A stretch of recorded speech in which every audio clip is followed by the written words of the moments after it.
Thomas movie about a great race. With the amount of fast characters this show has, including the most important one as a main, I wonder who they're supposed to be the focus on this time. God fucking damn it.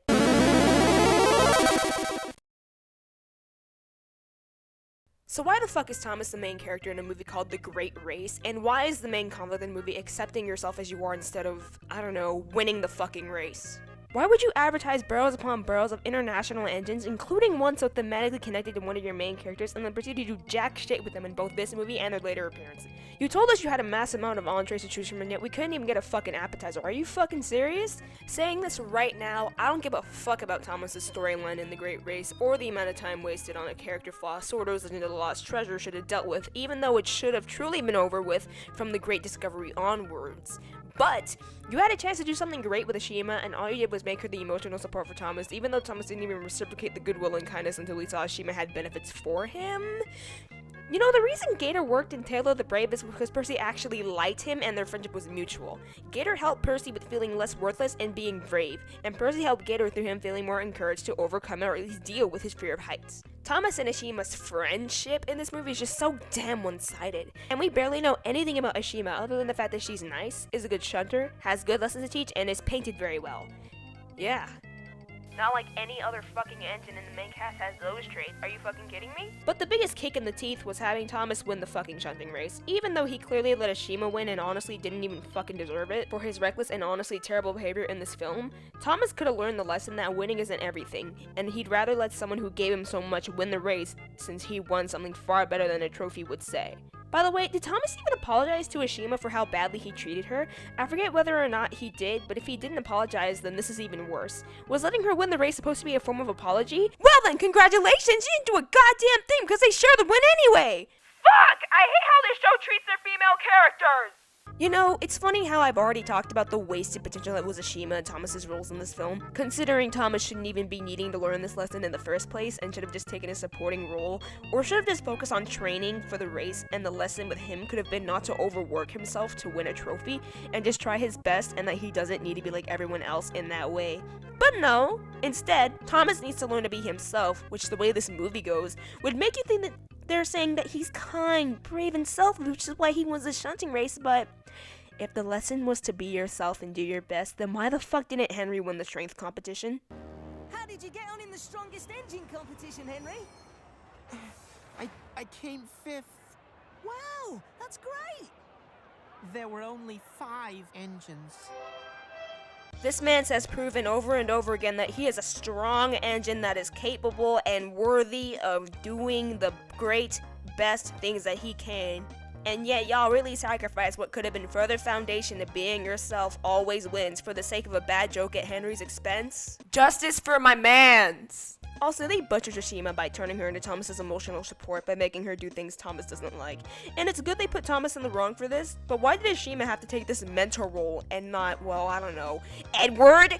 Edward being old and wise, teaching Thomas he doesn't need to be anything else but himself, with Ashima as sort of a friendly rival in the film similar to their friendship in the second half of the movie would have been much better. Plus, if there's any engine that has the most stories and episodes of being who he is and always persevering because he has faith in himself, it's Edward. It's funny how I took up so much time complaining about Thomas and Ashima, even though they're not even the most disappointing aspects of this movie for me, but they don't help at all. The most disappointing aspect of this movie was the relationship between Gordon and Flying Scotsman. You know, for a movie about a great race, we get extremely little from Gordon and Flying Scotsman, the fastest steam engines in this film. For those of you who know me, you know that I am a sucker for sibling relationships in media. So when I saw that The Great Race was going to introduce Gordon's brother, Flying Scotsman, into the CGI series, needless to say, I was hyped. It was not worth it. For every scene of getting a new glimpse into Gordon's insecurities and how he views himself compared to his brother, the more the potential gets wasted as less and less is focused on them, and more of it's focused on Thomas, Ashima, Diesel's stupid fucking plot, and the writers trying their damnedest to make us feel bad for Motormouth Philip. And also, Flying Scotsman barely gets any meaningful characterization, so we establish he's cocky, fast, and a bit elitist about being famous compared to his brother in Sundry Engines. We also get another glimpse into that despite his braggadocious nature, he does care for Gordon and his safety, evidence of when he slowed down to check on Gordon and how he yelled at him to stop when he noticed something was wrong with him. So after Flying Scotsman gets these three-dimensional aspects to him, much better than literally any other character in this film, how does the show treat him? Oh, what is that terrible smell? Is it you, Gordon? Are you pulling the flying kipper today? Or are those actually fish cars at the back of your coaches? Fish cars? Fish cars? Oh, the indignity. Mate, Huh? is this the way to the island of Sodor? Yes, but only if you're a railway engine.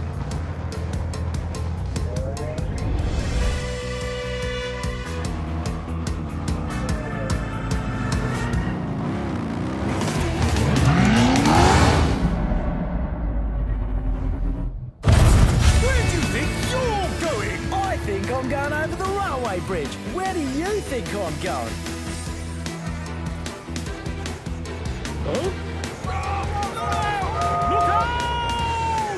My platform. Excuse me. Oopsies! I'll be out of your way in just a minute. What are you doing on my platform? And where are my passengers? Oh no! I think I picked up your passengers by mistake. What? Who is that? Rebecca? How did you get here before me? Oh, I thought you were the one behind me, little brother. Why can't you call me Gordon? Because I'm your big brother, which makes you my little brother. Little brother. Oh, you think you're so cool, don't you? Hello, little brother. Oh, And hello again, new engine. My name's Rebecca, and I don't know why you keep calling Gordon little brother. You look the same size to me. If anything, I think Gordon looks bigger. Huh? See you later, Gordon! Rebecca! Wait for me! I'm going your way too. Oh, well, let's go together. I can't. Did you see that? This is not something they made. This is some professional, like, and this is in different areas. What the?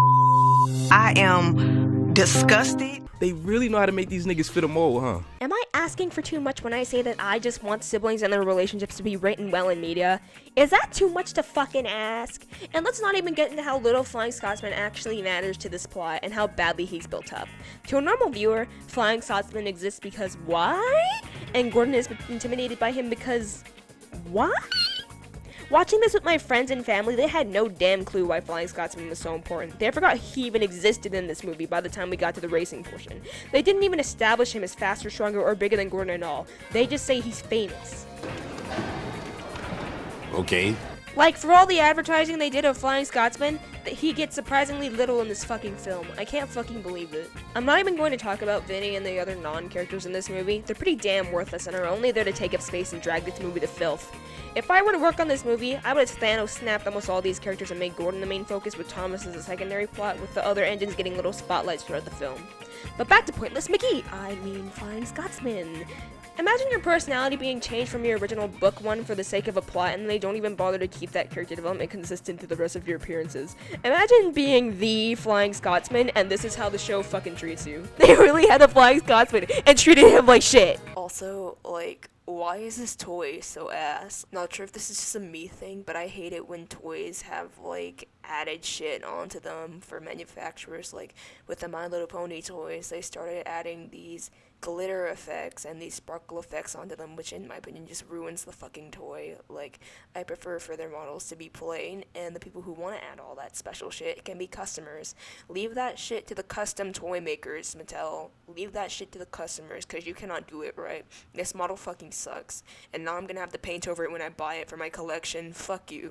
You know, maybe if this movie wasn't just a shameless cash grab that butchers almost every character in this damn show, and then some, would have had an actual good production, but I guess. Maybe as Thomas fans, we should all just stop expecting content to be better than the things you can find at your local downtown trash can, so we can look at something like this and think this is actually good. Listen, I'm just upset that the one time Mattel actually advertised a sibling relationship and content that wasn't the many twins they had, it ended up being less dimensional than your average Hetalia character. And are you fucking serious? Do you know how embarrassed I'd be to be outclassed by fucking Hetalia of all things when it comes to writing siblings? Oh, I thought you were the one behind me, little brother. Why can't you call me Gordon? Because I'm your big brother, which makes you my little brother. little brother. Gordon, just run his ass over. Why the fuck aren't they treated as equals? I fucking hate this show! So then Gordon's subplot with Flying Scotsman didn't actually lead to anything interesting in the grand scope of the show with the relationship and resolution in this movie. I guess we can chalk it up to being yet another waste of fucking space in the Thomas feels bad about himself for the 15th time movie. God, this is all so stupid. Actually, guess what? Thomas still does reckless things and gets rewarded and not blamed with no consequences in later films as well. So even Thomas's plot was a waste of fucking time. Thank you, Mattel, for creating the perfect storm of a movie that means absolutely nothing! The TLDR of this video is that this movie fucking sucks, and I hate it for what it does to both of their subplots characters. They butcher Thomas by making him into an insufferable brat who never learns anything and is always rewarded for his shitty behavior, which becomes worse in later films. They didn't give Gordon nearly enough time of day for his plot to matter. Ashima is a pretty nothing character, and is just a blank slate poster girl who doesn't even matter in the end. And Flying Scotsman. I hate it here! I hate this movie. Goodbye. Good night. I need to go to work. Jesus.